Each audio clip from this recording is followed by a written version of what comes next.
നമുക്ക് 100 സ്വപ്നം തീർക്കാം, പുതിയൊരു സ്വർഗം പണിയാം. പുസ്തകത്താൾ മറിച്ചാട്ടെ, അക്ഷരമുത്തു നുകർന്നാട്ടെ. നമുക്ക് 100 സ്വപ്നം തീർക്കാം, പുതിയൊരു സ്വർഗം പണിയാം.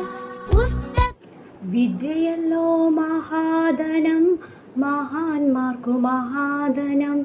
വിളമ്പിയാലും തുളുമ്പാത്ത വിദ്യയെങ്ങും മഹാധനം. വിദ്യ നേടുകിൽ ഉയർന്നിടാം, മറ്റൊരാൾക്കതു പകർന്നിടാം. വിദ്യയല്ലോ മഹാധനം, മഹാന്മാർക്കു മഹാധനം. വായനാവാരത്തിൻ്റെ 6ാം ദിനത്തിലേക്ക് എൻ്റെ എല്ലാ പ്രിയ കുട്ടികൾക്കും സ്വാഗതം. ടീച്ചർ ആദ്യം അവതരിപ്പിച്ച കവിത ആരുടേതാണെന്ന് മനസ്സിലായോ? അതെ, നമ്മുടെ കുഞ്ഞുണ്ണി മാഷിൻ്റേതാണ് ആ കവിത അല്ലേ? ആ കവിതയിൽ എന്തിനെക്കുറിച്ചാണ് പറയുന്നത്? എന്തിനെക്കുറിച്ചാ? അതെ, വിദ്യയെക്കുറിച്ച്. വിദ്യ എന്ന ധനം, വിദ്യാധനം. വിദ്യാധനം മഹാധനം. നമ്മുടെ കുഞ്ഞുണ്ണി മാഷിൻ്റെ ഭാഷയിൽ പറയുകയാണെങ്കിൽ, ഒരു കള്ളനും കട്ടുകൊണ്ടു പോകാൻ പറ്റാത്ത ഭൂമിയിൽ ഒരേ ഒരു ധനമേ ഉള്ളൂ. അതേതാണ്? വിദ്യാധനം. മറ്റു ധനങ്ങളെല്ലാം കള്ളന്മാർക്ക് കട്ടുകൊണ്ടു പോകാം, അവ നശിച്ചു പോവുകയും ചെയ്യും അല്ലേ? ഇന്ന് നമ്മൾ 6ാം ദിനത്തിൽ എത്തി നിൽക്കുകയാണ്. ഇതുവരെയുള്ള ദിവസങ്ങളിൽ നിങ്ങൾ ഒട്ടേറെ സാഹിത്യകാരന്മാരുടെ ക്ലാസ്സുകളും നമ്മുടെ പ്രിയ അധ്യാപകരുടെ ക്ലാസ്സുകളും കുട്ടിക്കവിതകളും കഥകളും ഒക്കെയായി വളരെ രസകരമായ രീതിയിലാണ് ആഘോഷിച്ചത് അല്ലേ വായനാവാരം. ഇന്ന് നമ്മൾക്ക് ഒരു പ്രശസ്തനായ ഒരു സാഹിത്യകാരൻ, നമ്മൾക്ക് ഏറ്റവും എല്ലാവർക്കും സുപരിചിതനായ ഒരു വ്യക്തിയാണ് അദ്ദേഹം. ആരാണെന്നറിയാവോ? അതെ, നമ്മുടെ മുല്ലശ്ശേരി ചന്ദ്രൻ മാഷ്. അപ്പോൾ മാഷിൻ്റെ വാക്കുകൾക്കായി നമുക്ക് കാതോർക്കാം. ആരും എണീറ്റു പോകരുത്, അവസാനം വരെയും എല്ലാ പരിപാടികളും കാണണം. അപ്പം നമ്മൾക്ക് ചന്ദ്രൻ മാഷിൻ്റെ വാക്കുകൾക്കായി കാതോർക്കാം. ഗ്രന്ഥശാലയും വായനയും എന്ന വിഷയത്തെക്കുറിച്ചാണ് ഞാനിവിടെ പറയാൻ ശ്രമിക്കുന്നത്. 10,000-ലേറെ ഗ്രന്ഥശാലകളുള്ള സംസ്ഥാനമാണ് നമ്മുടെ കേരളം. ഇത് അംഗീകരിക്കപ്പെട്ട ഗ്രന്ഥശാലകളുടെ കണക്കാണ്. ഈ ഗ്രന്ഥശാലകളെ തരംതിരിച്ച് വർഷം തോറും സർക്കാർ ഗ്രാൻഡ് കൊടുക്കുന്നുണ്ട്. കോടിക്കണക്കിന് രൂപയുടെ പുസ്തകങ്ങളാണ് ഓരോ വർഷവും കേരളത്തിലെ ഗ്രന്ഥശാലകളിൽ എത്തിക്കൊണ്ടിരിക്കുന്നത്. ഇവ കൂടാതെ സർക്കാരിൻ്റെ അംഗീകാരം കിട്ടാത്ത സന്നദ്ധ പ്രവർത്തകരുടെ ഫലമായി പ്രവർത്തിച്ചു വരുന്ന ആയിരക്കണക്കിന് ഗ്രന്ഥശാലകൾ വേറെയുമുണ്ട്.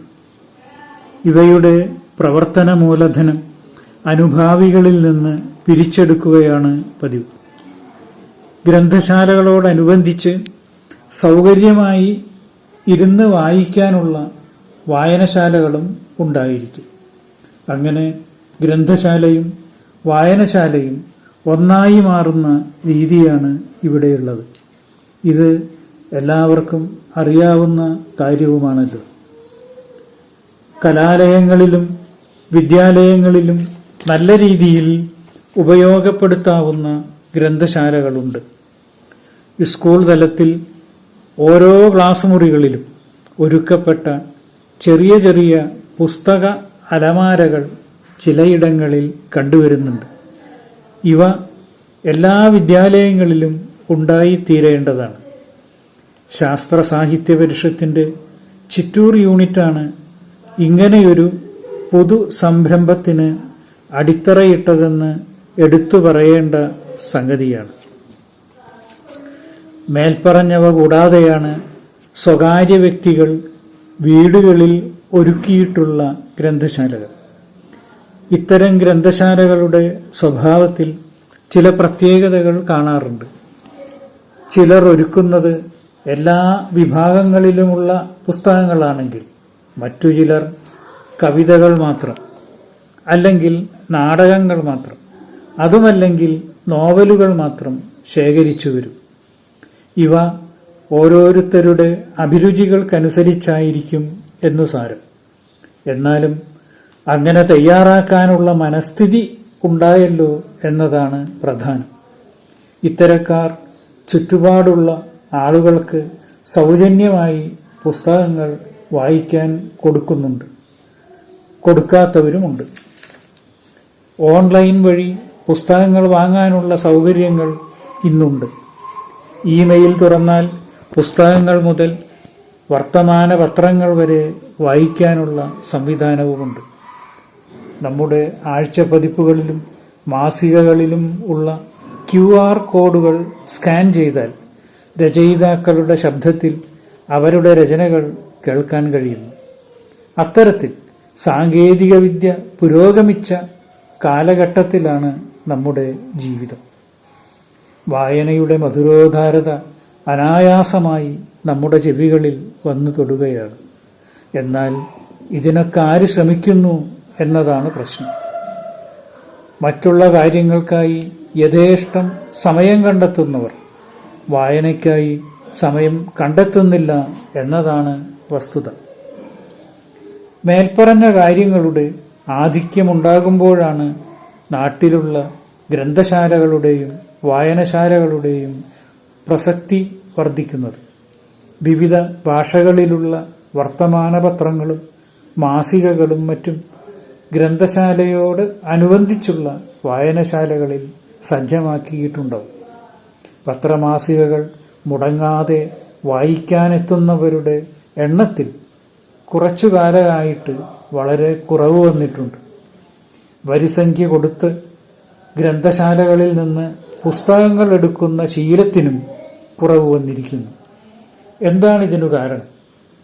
TV-യുടെ പ്രചാരമാണോ? മൊബൈലിൻ്റെ ആധിക്യമാണോ? നെറ്റിൻ്റെ സൗകര്യമാണോ? ആണെന്ന് പെട്ടെന്ന് ഉത്തരം പറയാമെങ്കിലും എനിക്ക് തോന്നുന്നു നമ്മുടെ അനാസ്ഥയല്ലേ കാരണം, അലസതയല്ലേ കാരണം.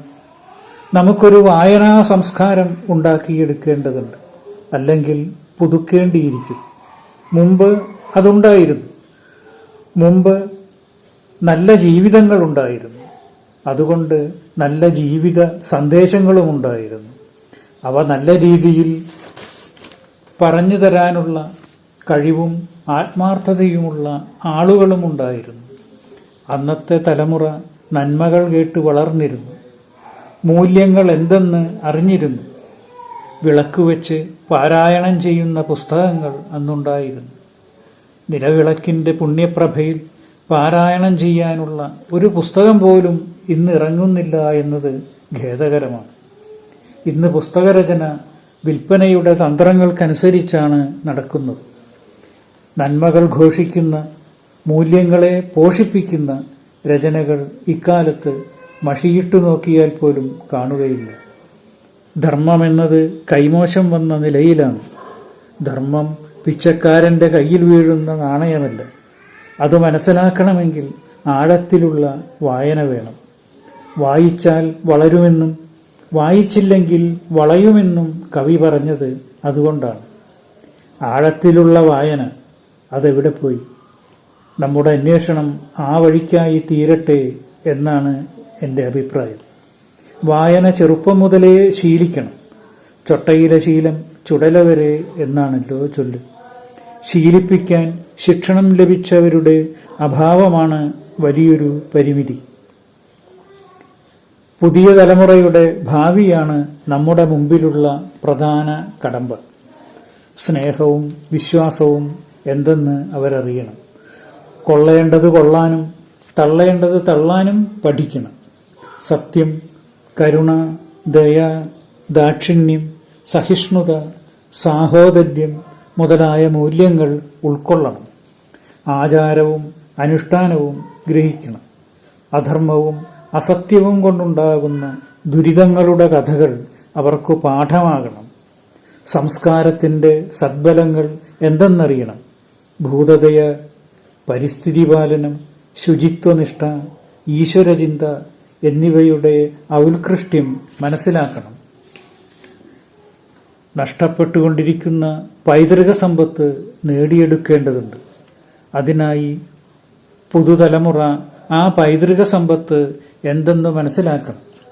അത് മനസ്സിലാക്കുന്നതിനുള്ള പൗരാണിക ഗ്രന്ഥങ്ങളുടെ പാരായണവും പഠനവും ഇന്നില്ലല്ലോ.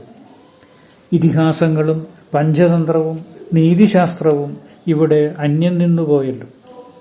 അങ്ങനെയൊക്കെ ചിന്തിച്ചതുകൊണ്ടാണ് പുതിയ തലമുറയുടെ ഭാവിയാണ് പ്രധാന ലക്ഷ്യം എന്ന് സൂചിപ്പിച്ചത്. ഈ ഘട്ടത്തിലാണ് പ്രാദേശിക ഗ്രന്ഥശാലകളുടെ പ്രവർത്തനം സമൂഹതലത്തിലേക്ക് വ്യാപിക്കേണ്ടത്. അത്തരത്തിലുള്ള പ്രവർത്തന പദ്ധതികൾ ഗ്രന്ഥശാലകൾക്ക് തയ്യാറാക്കാവുന്നതാണ്.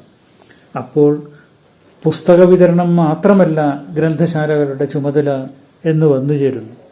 നടമാടുന്ന മഹാമാരി പോലുള്ള വിപത്തുകളെ ചെറുക്കാൻ ഗ്രന്ഥശാലകൾ എന്തു ചെയ്യണം എന്ന ചോദ്യവും ഇവിടെ പൊന്തി വരുന്നുണ്ട്. ശരിയായ ബോധവൽക്കരണം സമൂഹത്തിനുണ്ടാക്കി കൊടുക്കുക എന്നത് തന്നെയാണ് ഗ്രന്ഥശാലകളുടെ ലക്ഷ്യം. അതിനായിട്ടുള്ള കൂട്ടായ പരിശ്രമം ഓരോ ഗ്രന്ഥശാലയും കണ്ടെത്തട്ടെ എന്നാണ് എൻ്റെ പ്രാർത്ഥന. ഇളം തലമുറയിൽ നിന്ന് തുടങ്ങണം. ഗ്രന്ഥശാലകൾക്ക് അതിനായി ചില കർമ്മപദ്ധതികൾ അക്കമിട്ടു പറഞ്ഞുകൊണ്ട് ഞാനിത് അവസാനിപ്പിക്കാം. 1. വായനാ മത്സരം. 2. കാവ്യ പാരായണ മത്സരം. 3. കയ്യെഴുത്തു മത്സരം. 4. പുസ്തകത്തെക്കുറിച്ചുള്ള മത്സരം. 5. പാഠഭാഗങ്ങളിൽ കഥയുടെ നാടകാവിഷ്കാര മത്സരം. 6. ഇഷ്ടപ്പെട്ട എഴുത്തുകാരനെ കണ്ടെത്തൽ. 7. യാത്രാവിവരണം എഴുതി തയ്യാറാക്കൽ. 8. ശൈലികൾ തേടിപ്പിടിക്കൽ. 9. പഴഞ്ചൊല്ലുകൾ ശേഖരിക്കൽ. 10. കടങ്കഥകൾ ഉണ്ടാക്കൽ. 11. നാട്ടിലെ മഹാന്മാരെ പരിചയപ്പെടൽ. 12. പഴയകാലത്തെ ഉപകരണങ്ങൾ പരിചയപ്പെടൽ. 13. ആചരിക്കാറുള്ള ആഘോഷങ്ങളുടെ കുറിപ്പെഴുത്ത്. ഇനിയുമുണ്ട്, എങ്കിലും ഇത്രമാത്രം. നമസ്കാരം. ചന്ദ്രമാഷ് പറഞ്ഞ കാര്യങ്ങൾ എല്ലാവരും ശ്രദ്ധിച്ചുവല്ലോ. എന്തിനെക്കുറിച്ചാണ് മാഷ് പറഞ്ഞത്? അതെ, ഗ്രന്ഥശാലകളെക്കുറിച്ചാണ് മാഷ് പറഞ്ഞത്. മാഷ് പറഞ്ഞ കാര്യങ്ങൾ എല്ലാവർക്കും ഇഷ്ടമായല്ലേ? ഇഷ്ടമായി. ഇനി നമ്മൾക്ക് ഈ കോവിഡ് മഹാമാരി കാലത്ത് വീട്ടിലിരുന്നു കൊണ്ട് തന്നെ ഒരു യാത്ര പോയാലോ? കുട്ടികൾക്ക് ഏറ്റവും ഇഷ്ടമുള്ള ഒരു സ്ഥലത്തേക്ക് ഒരു യാത്ര. നമ്മളെ ഈ യാത്ര നമ്മളെ കൊണ്ട് യാത്രയ്ക്ക് പോകുന്നത് ആരാണെന്നറിയണ്ടേ? നമ്മുടെ പ്രിയ അധ്യാപികയായ ധന്യ ടീച്ചർ. അപ്പോൾ നമുക്ക് ധന്യ ടീച്ചറോടൊപ്പം ഒരു യാത്രയ്ക്ക് പോവാം അല്ലേ? എല്ലാവരും തയ്യാറല്ലേ? എല്ലാവരും കയ്യിൽ ഒരു കുപ്പി വെള്ളം എടുത്തോളൂ. തയ്യാറില്ലേ? Hi, my dear children. There is a great saying, a room without a book is like a body without a soul. ആത്മാവില്ലാത്തൊരു ശരീരം പോലെയാണ് പുസ്തകങ്ങളില്ലാത്ത മുറി. എത്ര ലളിതമായിട്ടാണ് ഈ വാക്കുകൾ പുസ്തകങ്ങളുടെ പ്രാധാന്യം നമ്മളെ ഓർമ്മപ്പെടുത്തുന്നത്. Happy reading day wishes to all my dear children. On this special day I would like to introduce a book to you, and this book is Alice in Wonderland. Many of you might have heard about this book. This book is considered as a classic children's novel of all time, and this is written by a British writer, Lewis Carroll. And Lewis Carroll is his pen name. His real name is Charles Dodson. So in this book, he tells us the story of a little girl named Alice, and it is the story of Alice's journey through the magical world of Wonderland. When the story begins, we can see Alice sitting in a garden. Actually, she is reading over the shoulder of her sister, and she suddenly sees a white rabbit that dashes across the lawn and disappears into a hole. She suddenly jumps up and follows the rabbit, and we can find her falling down through the hole, and she reaches a wonderland, a magical place. And there she is having different kind of experiences, strange kind of experiences. So the story is about Alice in Wonderland is about the strange experiences of Alice in that Wonderland. Alice എന്ന പെൺകുട്ടി ഒരു ദിവസം ഗാർഡനിൽ ഇരിക്കുമ്പോൾ അവൾ ഒരു white റാബിറ്റിനെ കാണുന്നു. അതിനെ ഫോളോ ചെയ്തിട്ട് അവൾ ഒരു വണ്ടർലാൻഡിൽ എത്തിച്ചേരുന്നു. അവിടെ അവൾക്ക് ഉണ്ടാവുന്ന magical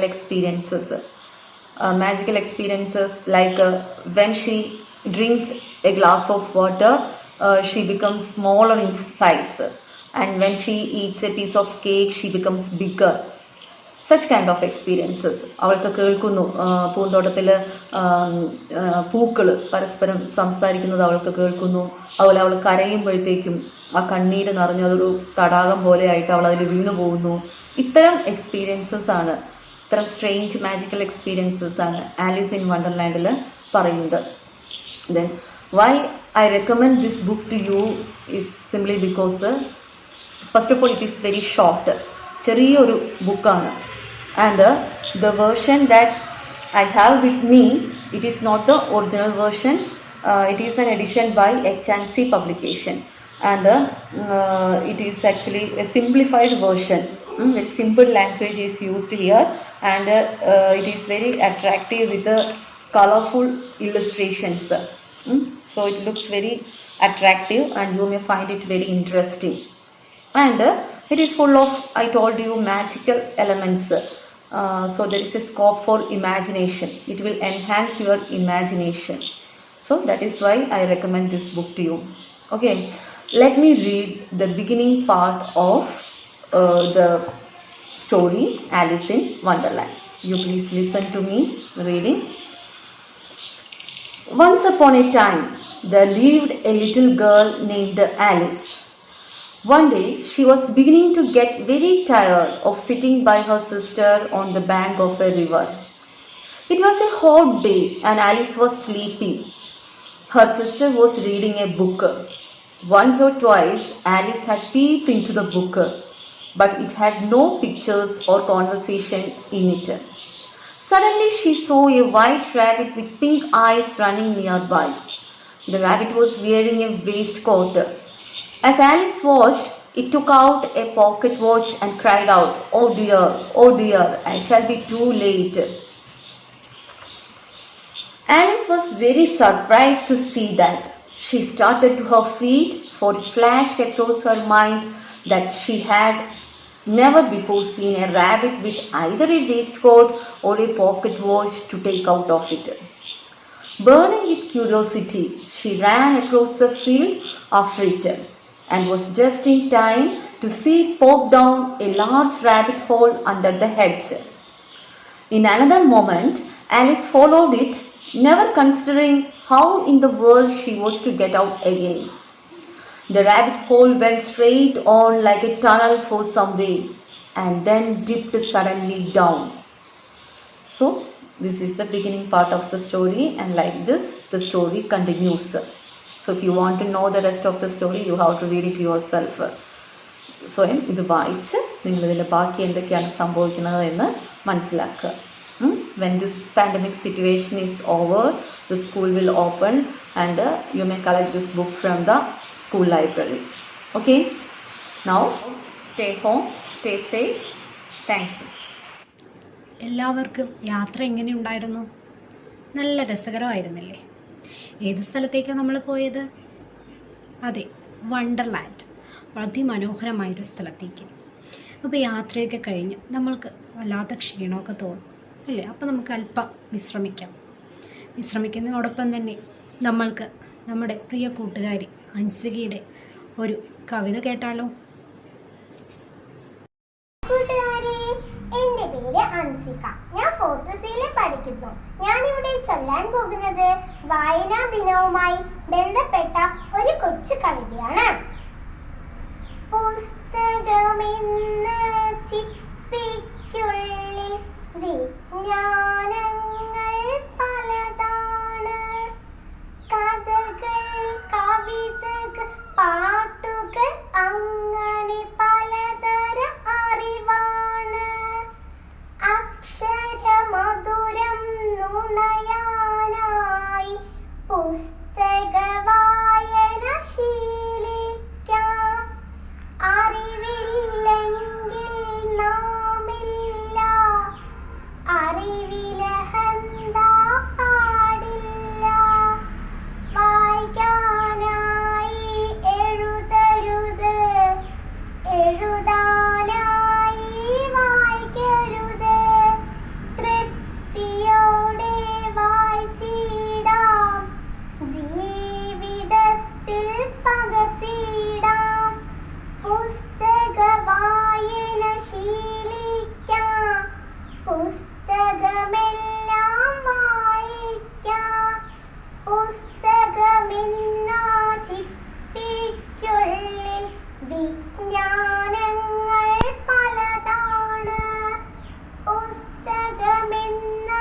ചിപ്പിക്കുള്ളിൽ വിജ്ഞാനങ്ങൾ പലതാണ്. നന്ദി. കവിത എല്ലാവരും ആസ്വദിച്ചുവല്ലോ.